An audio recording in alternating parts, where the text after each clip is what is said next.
लोग एक तो इतना रोते हो ना यार।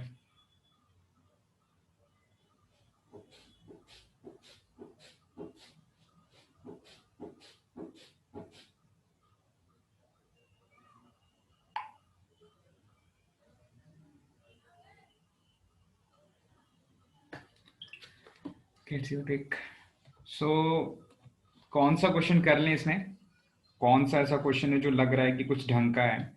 क्वेश्चन नंबर 3 बोल रहा है। Okay, so all of you will help me doing question number 3। Question number 3 में बोल रहा है कि एक फंक्शन है which is defined from -5 to +5, sorry, -5 to +5 is its domain and set of all real numbers is its codomain, is a differentiable function, is a differentiable function, is a differentiable function, ठीक है, is a differentiable function and f dash x does not exist, sorry, and f dash x does not vanish anywhere, and f dash x does not vanish, doesn't vanish anywhere, okay, then prove that f of -5 is equals to f of 5, ठीक है, then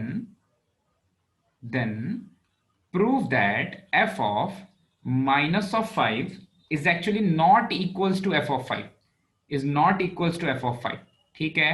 तो शुरुआत कैसे करनी पड़ेगी भाई? f dash x does not vanish का मतलब क्या हो रहा है? doesn't vanish का मतलब क्या हो रहा है? f dash x कहीं पर भी जीरो नहीं है, f dash x कहीं पर भी जीरो नहीं हो रहा है। तो कैसे शुरू करेंगे भाई?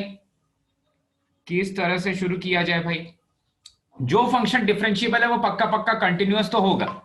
तो -5 से +5 तक अगर डिफरेंशिएबल है तो -5 से +5 के बीच में कंटिन्यूअस तो होगा ही, ठीक है। और ये वाली चीज प्रूव करनी है कि f of -5 की वैल्यू f of 5 के बराबर नहीं है। तो कैसे शुरू करें? कुछ ना कुछ हद तक पकड़ लिए हो भाई। हाँ बेटा, कैसे शुरू करेंगे? f dash of x हो जाएगा। कौन सा वाला थ्योरम? फर्स्ट वाला या सेकंड वाला? सेकंड वाला, ठीक है, फर्स्ट वाला, ओके। तो अगर हम लोग बोलेंगे कि रॉलिस थ्योरम अगर करेक्ट होता, अब फर्स्ट वाला थ्योरम यूज करने के लिए हम लोग क्या बोलेंगे कि इफ फर्स्ट वाला थ्योरम अगर यूज करेंगे तो हम लोग क्या बोलेंगे? कौन बोल रहा है फर्स्ट वाला थ्योरम?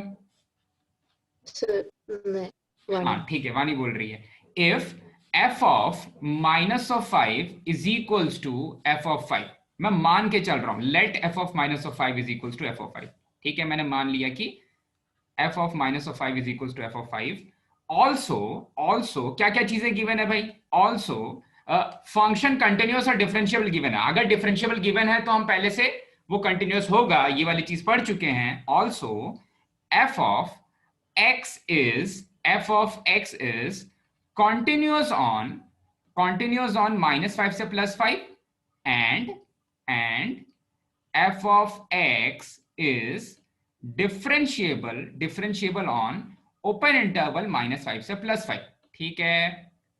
अब इसके बाद क्या लिखेंगे? therefore by रॉलिस theorem, okay, रॉलिस theorem से क्या लिखेंगे भाई?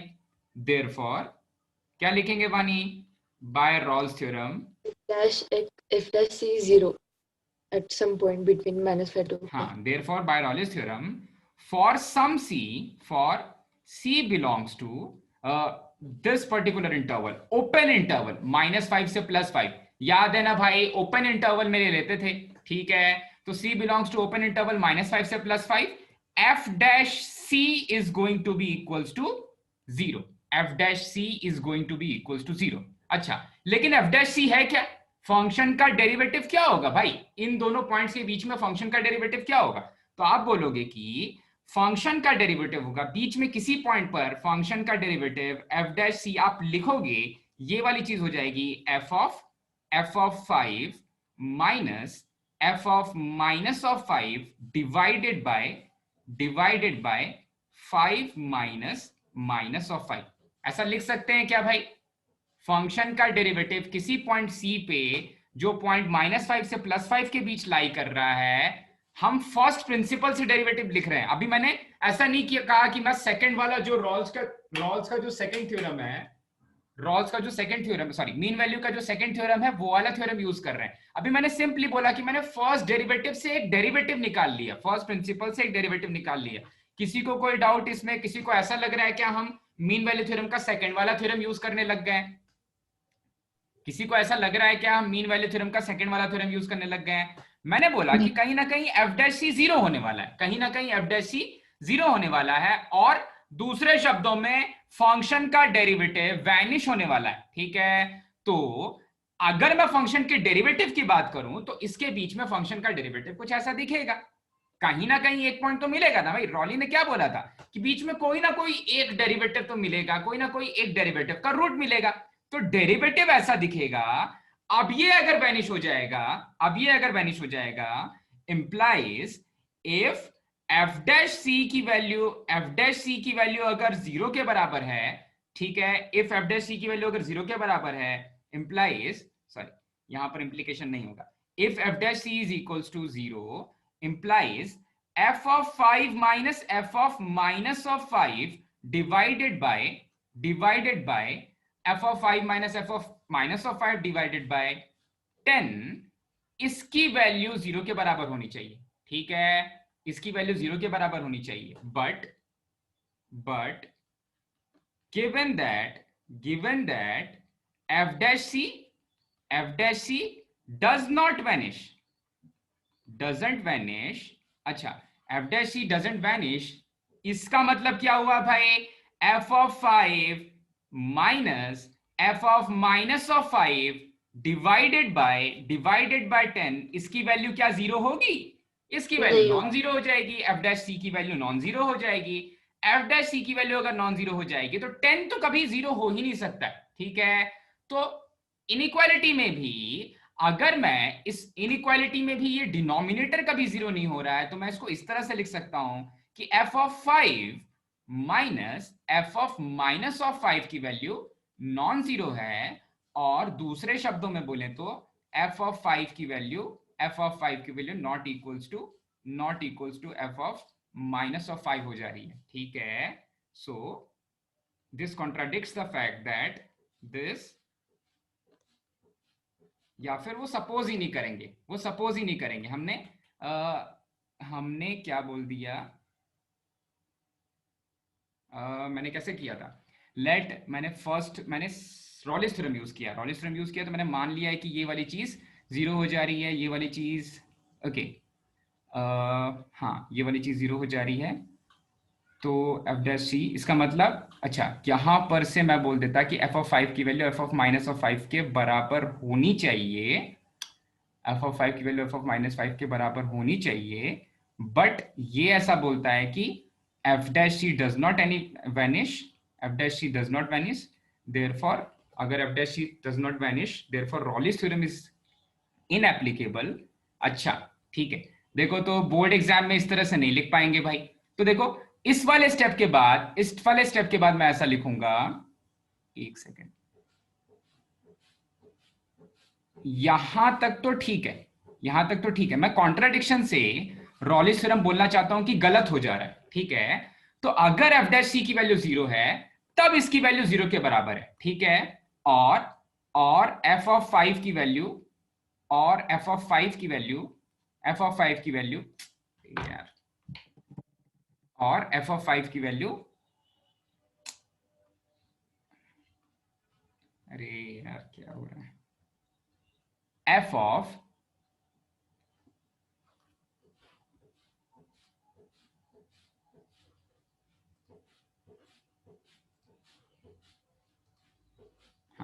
एफ ऑफ 5 की value F of minus of 5 के बराबर है, but F dash C does not vanish. अच्छा, सो एफ डैश सी अगर कहीं जीरो नहीं हो रहा है तो क्या रॉलिस थ्योरम एप्लीकेबल होगा भाई? Therefore Rolle's theorem, F dash C does not vanish, इसका मतलब ये वाली चीज भी नॉन जीरो है, therefore Rolle's theorem is, F dash C does not vanish, इसका मतलब रॉलिस थ्योरम इनएप्लीकेबल है, therefore Rolle's theorem is not applicable to closed interval -5 से +5. ठीक है, hence f of 5 is not equals to f of -5. ठीक है, और फिर से समझो क्या हुआ. क्वेश्चन ऐसा बोल रहा था कि फंक्शन का डेरिवेटिव कभी बीच में 0 हो ही नहीं रहा है. तो मैंने क्या मान लिया कि मान लेते हैं कि फंक्शन के डेरिवेटिव की बात मैं नहीं कर रहा हूं, मैं ऐसा बोल ले रहा हूं कि मान लेते हैं कि रॉलिस थ्योरम एप्लीकेबल हो जा रहा है इन दोनों पॉइंट्स पे हैंग कर रहा है. बीच में कोई ना कोई ऐसा पॉइंट होगा जहां पर फंक्शन का डेरिवेटिव 0 हो रहा होगा. ठीक है, तो मैंने रॉलिस थ्योरम अप्लाई कर दिया. फिर मैं ऐसा बोल रहा हूं कि नहीं भाई, क्वेश्चन तो ऐसा बोल रहा है कि बीच में कोई ऐसा पॉइंट है ही नहीं जहां पर फंक्शन का डेरिवेटिव 0 हो रहा है. इसका मतलब फंक्शन डिफरेंशिएबल है, ये तो क्वेश्चन भी बोल रहा है. फंक्शन कंटिन्यूअस है, ये भी हो जाएगा ट्रू क्वेश्चन से. लेकिन ये वाली चीज बराबर नहीं होगी क्योंकि रॉलिस थ्योरम ट्रू नहीं हो रहा है, क्योंकि फंक्शन का डेरिवेटिव कहीं बीच में 0 नहीं हो रहा है. ठीक है, पकड़ में आई चीज क्या? हाँ सर. रेस क्यों नहीं हो रहा है यार? ओके, ठीक है. मैं जो लिख रहा हूं बोर्ड पे सभी को दिख रहा है ना? डिले होके आ रहा है क्या बोर्ड पे जो मैं लिख रहा हूं? हाँ सर, मुझे अभी तक नहीं दिखाई दिया. थोड़ा सा क्या बोल रहे हो? नहीं दिख रहा है सर. तो इतने देर से बोल क्यों नहीं रहे थे जब नहीं दिख रहा था? तो सर अभी नहीं दिख रहा है. पी जस्ट लैग हो अभी लैग हो रहा है sir.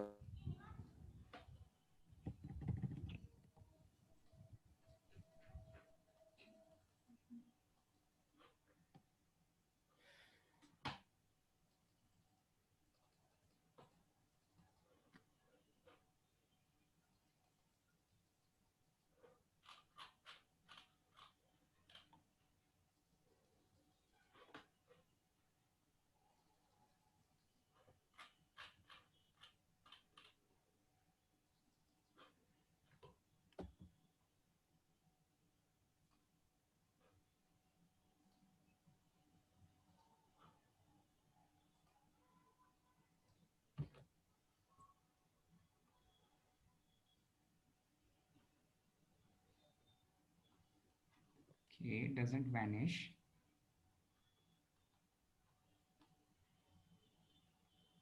This will be continuous. This is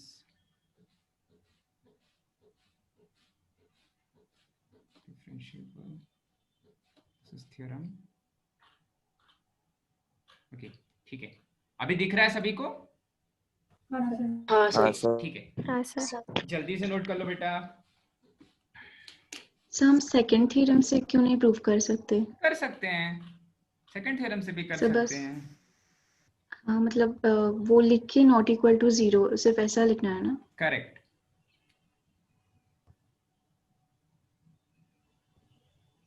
sir और ग्राफिकली डज नॉट मैनेज मतलब f of x is never a straight line. f of x is never, f of x के बारे में बात ही नहीं होता. f dash x है बेटा. ये देखो, ये वाली चीज f dash x है, यहाँ पर डेरिवेटिव है. ठीक है, तो यहाँ पर ये बोल रहा है कि फंक्शन का डेरिवेटिव कभी 0 नहीं हो रहा है. वैनिश का मतलब फंक्शन का डेरिवेटिव कभी 0 नहीं हो रहा है, तो फंक्शन सर कभी टर्न नहीं ले रहा है.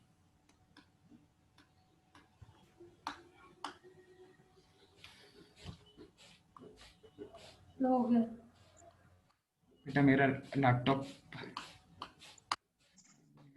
सर लास्ट पार्ट लिखना है.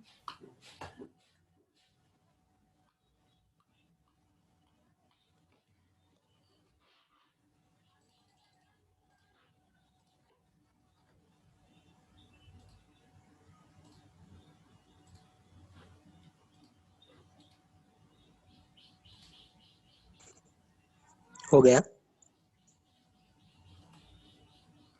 एक सेकंड में टेम्पररी फाइल्स डिलीट कर देता हूँ शायद.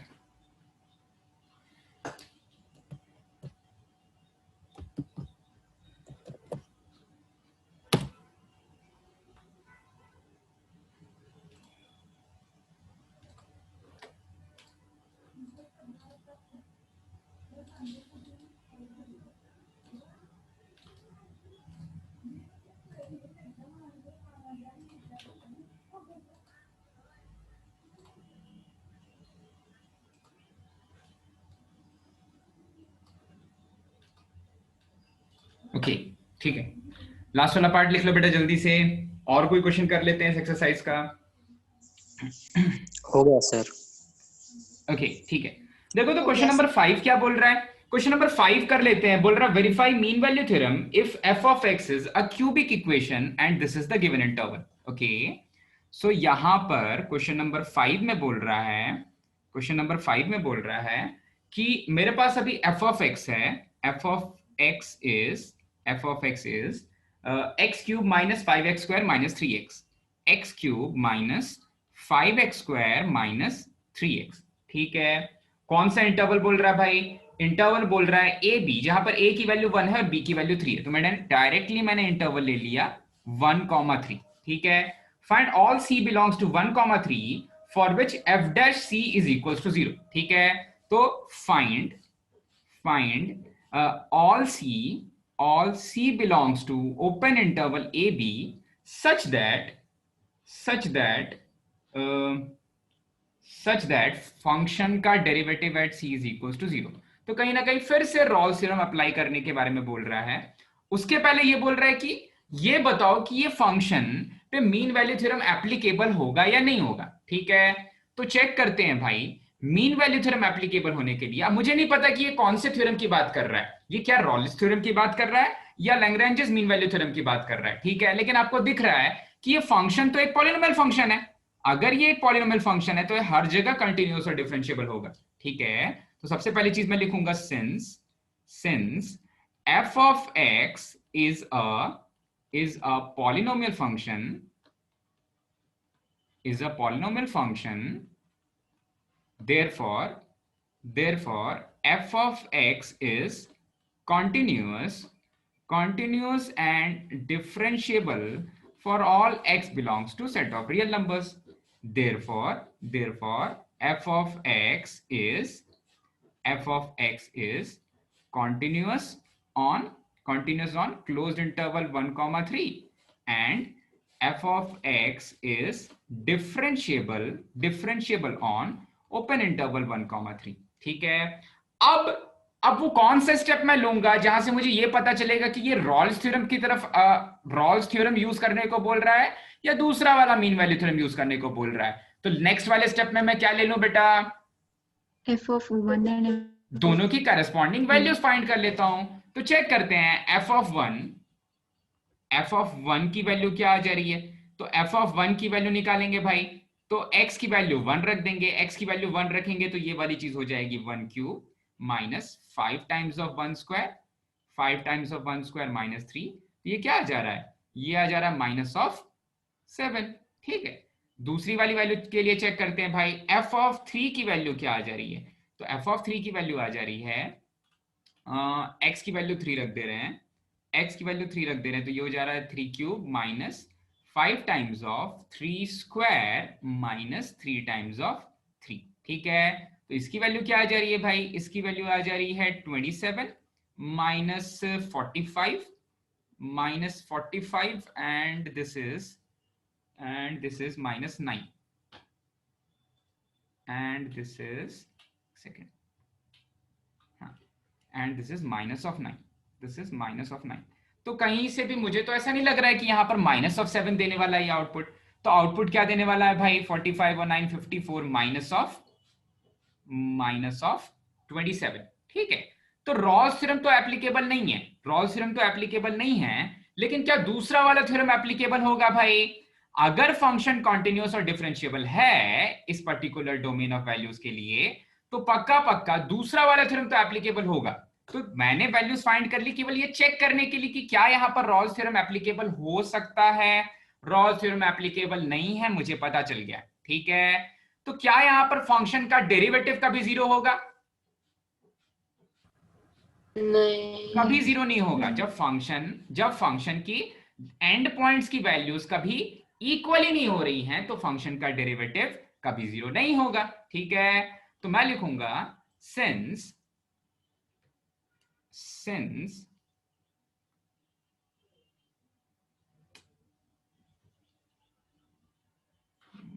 लग गया, ओके हाँ, सिंस पहले ये प्रूव कर देते हैं कि यहाँ पर लैग्रांजेस मीन वैल्यू थ्योरम यानी कि सेकंड वाला थ्योरम तो एप्लीकेबल है, ठीक है। तो मैं लिखूंगा since f of x is continuous on closed interval 1 to 3 and differentiable on open interval 1 to 3, therefore for some c belongs to open interval 1 comma 3, function का derivative at this particular point c will be value of function at 3 minus value of function at 1 divided by 3 minus 1, ठीक है। अच्छा बेटा, function का derivative क्या है भाई? Function है 3x cube minus 5x square minus 3x, तो फंक्शन का डेरिवेटिव निकाल लेंगे। फंक्शन का डेरिवेटिव हो जाएगा 3 times of x square minus कितना आएगा 10 times of x minus 10 times of x minus 3। ये सारी चीज मैं कौन से पॉइंट पे निकाल रहा हूं? मैं निकाल रहा हूं x is equals to c पे। तो इसकी वैल्यू हो जाएगी f of 3 minus f of 1। f of 3 is minus of 27 minus f of 1 is minus of 7 divided by 3 minus 1, ठीक है, divided by 3 minus 1। Okay, so यहां से मुझे मिलेगा 3c square minus 10 times of c minus 3 is equals to ये दे देगा बेटा minus of 20 divided by 2 that is minus of 10। तो यहां से क्या मिल जाएगा? यहां से मिल जाएगा 3 times of c square minus 10 times of c plus 7 is equal to 0, ठीक है। तो यहां से मुझे c की 2 वैल्यूज मिलेंगी। मुझे क्या चाहिए? बस ये जो c की वैल्यू मुझे मिलने वाली है ये वैल्यू 1 से 3 के बीच में मिल जाए। अगर 1 से 3 के बीच में मिल जाएगी तो थ्योरम एप्लीकेबल हो जाएगा। तो चेक करो तो 3 की वैल्यू क्या है, सॉरी c की वैल्यू क्या आ जा रही है यहां से, तो इसको फैक्टराइज कर देंगे भाई। फैक्टराइज किया तो क्या आ जा रहा है 7 3 21, 7 और 3 के फॉर्म में ब्रेक हो जा रहा है। तो यहां पर मिल जाएगा c is equals to 1 and 7 और 7/3 1 and 7/3, ठीक है। तो क्या ये दोनों वैल्यूज 1 से 3 के बीच में लाई करती हैं भाई? नहीं, ये जो 1 है ये 1 से 3 के बीच में लाई नहीं कर रहा। बहुत क्रिटिकली ये चीज बोली गई थी जब भी मीन वैल्यू थ्योरम डिफाइन किया गया था। तो ये जो c है ये ओपन ब्रैकेट्स 1 से 3 के बीच में लाई करना चाहिए, ठीक है। तो एक c ऐसा मिला, कौन सा c भाई? 7/3, ठीक है। therefore for c is equals to 7/3, mean value theorem is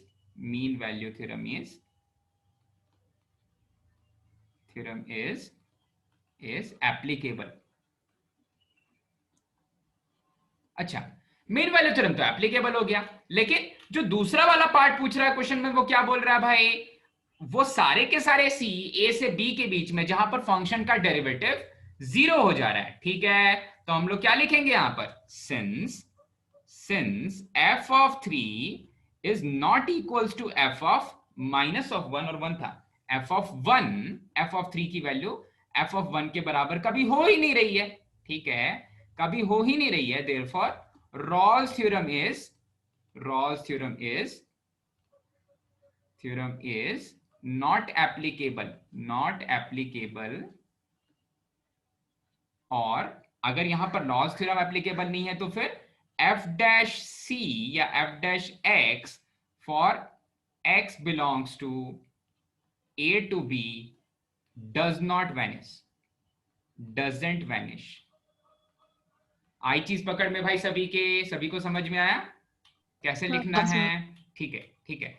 सो एक चीज जो कभी गड़बड़ हो सकती है वो यही हो सकती है कि ये वाला जो आपका ओपन ब्रैकेट्स है ना, ये जेई भी पूछ सकता है आपसे कि ये जो ओपन ब्रैकेट आपको दिख रहा है बेटा, हमेशा ये सोचो कि अगर मुझे क्रिटिकल पॉइंट्स मिल जाएं तो क्रिटिकल पॉइंट्स पे फंक्शन को डिफरेंशिएट नहीं कर सकते, क्योंकि वो फंक्शन का संसार उसने डिफाइन कर दिया। मुझे पता है कि एक क्यूबिक फंक्शन उसके बाद भी हमेशा कंटिन्यूअस होगा, लेकिन अगर मैंने उसके डोमेन को ही इतना सा ही रख दिया है तो फंक्शन इसके बाद बन ही नहीं रहा है, इसके बाद कोई फंक्शन है ही नहीं। तो यहीं पर इनफाइनाइट टेंजेंट्स बन जाएंगे, और जब इनफाइनाइट टेंजेंट्स बन जाएंगे तो फिर उसका एक यूनिक डेरिवेटिव नहीं होगा। तो एंड पॉइंट्स को कंसिडर नहीं करते। ठीक है, चलो सभी ने कर लिया इस क्वेश्चन को?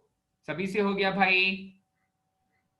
नोट कर लिया? हाँ बोलो बेटा। हाँ बोलो बेटा। क्यूबिक फंक्शन जैसा कोई फंक्शन है, मतलब इस केस में डेरिवेटिव कभी जीरो नहीं हुआ उसके बीच में, हाँ, पर हाँ, अगर एक पॉइंट से, मतलब अगर 1 से 3 में उसके बीच में मैक्सिमा आके उसके जस्ट बाद अगर लास्ट वाला पॉइंट है, मतलब तो उसके बीच में डेरिवेटिव जीरो हो जाएगा ना, मतलब even if the end values are not the same. अच्छा, सो आप ऐसा वाला केस बोल रहे हो कि सर, ओके, आप ऐसा वाला केस बोल रहे हो कि सर यहाँ पर अगर मैं 1 से लेकर के 3 के बीच में कोई वैल्यू ले रहा हूं, यहाँ पर मैं अगर 1 से लेकर के, और मेरा फंक्शन 1 से 3 के बीच में यहाँ पर कहीं पर डेरिवेटिव तो 0 दे रहा है, बट 3 पर जब पहुंच रहा है तो फंक्शन की वैल्यू सेम नहीं आ रही है, तो फंक्शन की वैल्यू सेम नहीं आ रही है। ये वाले केस में अच्छा चेक कर लेते हैं, यहां पर एक चीज तो हो रही है कि रॉल्स, देखो जो मीन वैल्यू थ्योरम का एप्लीकेशन है वो ये बोल रहा है कि यहां से यहां तक जाएंगे तो बीच में कहीं ना कहीं किसी एक पॉइंट पे तो डेरिवेटिव 0 हो जा रहा है। आप जो बोल रहे हो वो वाली चीज में मुझे चेक करना पड़ेगा कि जो ये डेरिवेटिव है ये, ओके, हाँ ऐसा हो सकता है, बट इसके लिए ये फंक्शन मोनोटोनिक होना चाहिए। मतलब कि मैं चाहूं तो मैं अब ऐसा चाहता हूं कि ये वाली चीज तो बहुत हद तक ट्रू है कि अगर इस पॉइंट से इस पॉइंट तक आया तो बराबर नहीं है, इसका मतलब कि इसका मुझे कोई सब डोमेन लेना पड़ेगा जब ये बराबर हो जाए। ठीक है, इसका कोई सब डोमेन लेना पड़ेगा जब ये बराबर हो जाए, और जब ये बराबर हो जाए, और उस केस में डेरिवेटिव मेरा 0 हो जाना चाहिए। ठीक है, सो क्यूबिक के केस में तो ये उस फंक्शन मोनोटोनिक होगा, तो क्यूबिक के केस में तो प्रॉब्लम नहीं हो रही है, बट किसी और फंक्शन के केस में प्रॉब्लम हो सकती है। Okay, find all C such that derivative of this function is equals to 0, such that derivative of this function is equals to 0. So ये वाली चीज का डेरिवेटिव 0 हो जाना चाहिए। ओके, सो अभी के लिए व्हाट वाज दिस फंक्शन, ठीक है, इसको ऐसे चेक कर सकते हैं बेटा। कुछ हद तक जो मैंने लास्ट में लिखा है फिर वो पूरी तरह से सही नहीं है, क्योंकि रॉल्स थ्योरम एप्लीकेबल नहीं हो रहा है, बट वहां पर उसका डेरिवेटिव 0 हो सकता है। किसी एक पॉइंट पे तो डिफरेंशिएबल होगा,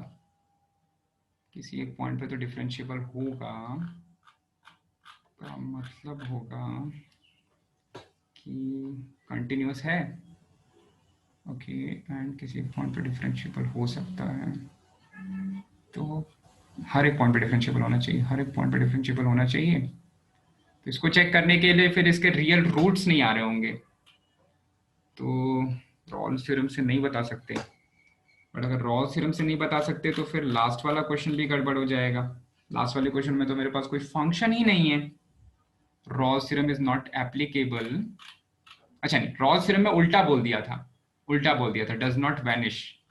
ठीक है, यहां पर सीधा सीधा बोल रहा है कि वैनिश कर भी सकता है, ये हमारे ऊपर है। ठीक है, so it's better that instead of applying Rawls theorem we shall say that इसका डेरिवेटिव किस एक पॉइंट पर 0 हो जाए। इसका डेरिवेटिव के लिए इसका डिस्क्रिमिनेंट क्या हमेशा नेगेटिव आ रहा है क्या? ठीक है, ओके, सो मुझसे एक गलती हुई है अभी। मुझसे गलती क्या हुई कि जब रॉल्स थ्योरम एप्लीकेबल नहीं भी होगा तब भी ऐसा हो सकता है कि फंक्शन का डेरिवेटिव किसी पॉइंट पर 0 हो जाए। ठीक है, जैसे कि ये वाला केस हो रहा था, अगर एंड पॉइंट्स बराबर नहीं होंगे तब भी ऐसा हो सकता है कि फंक्शन का डेरिवेटिव किसी एक पॉइंट पर 0 हो जा रहा है। उसके लिए मुझे ऑफकोर्स उसके सब डोमेन की बात करनी पड़ेगी कि हाँ, सब डोमेन में कोई ना कोई ऐसा पॉइंट मिलेगा जहां पर फंक्शन का डेरिवेटिव 0 हो जा रहा है। तो उससे बेटर क्या है भाई, मैंने तो फंक्शन का डेरिवेटिव ही निकाल लिया है, मैंने तो फंक्शन का डेरिवेटिव ही निकाल लिया, तो फंक्शन के डेरिवेटिव को मैं इक्वेट कर देता हूं 0 से, चेक करता हूं कि वहां से जो c की वैल्यू आ रही है वो क्या आ रही है। ठीक है, मैंने कभी नहीं सोचा इसके बारे में, काफी पढ़ाया है ये, बट मुझे अभी भी लग रहा है इसमें कुछ लूप होल है, बट स्टिल फॉर नाउ जितने क्वेश्चन लिखे हुए हैं एनसीईआरटी में उस पे तो मैं ये बोल सकता हूं कि हाँ मेरे पास फंक्शन क्या है,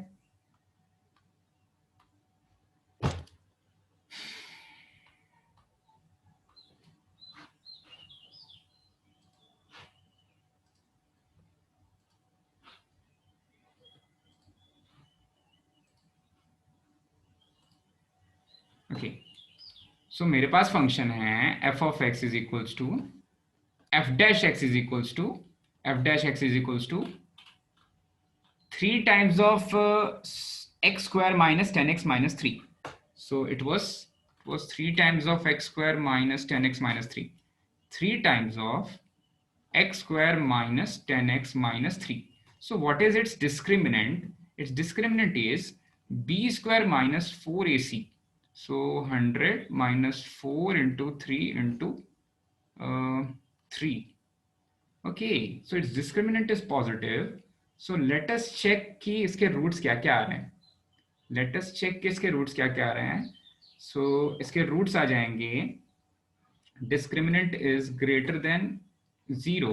So इसके roots आ जाएंगे function के derivative के roots. X is equals to minus b, plus and minus square root of b square minus 4ac divided by 2a, 6. Okay, so this will give me 10 plus minus 8 divided by 6. This will give me either 3 or 10 minus 8 unit 2 by 6, either 3 or 1 upon 3. Okay, 10 में से 8 गया 2/6, हाँ 1 upon 3. ठीक है, so function का derivative, इस function का derivative किसी एक पॉइंट पे तो 0 हो जा रहा है, बच गए, वो पॉइंट है x is equals to 3/3, x is equals to 1 upon 3.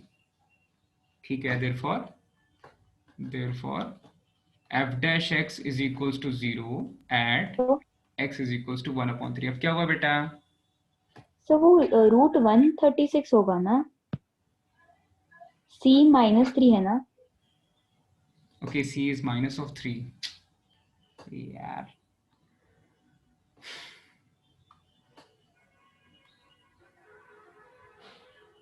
Square root of 136 तो निकाल भी नहीं सकते. So it is lying between 121 and 144, यानी कि 11 point something मान सकते हैं. तो मैंने मान लिया इसको 11 point something.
बेटा मैं ये मीटिंग क्लोज कर रहा हूँ, एक बार फिर से मीटिंग स्टार्ट कर रहे हैं. हाँ सर.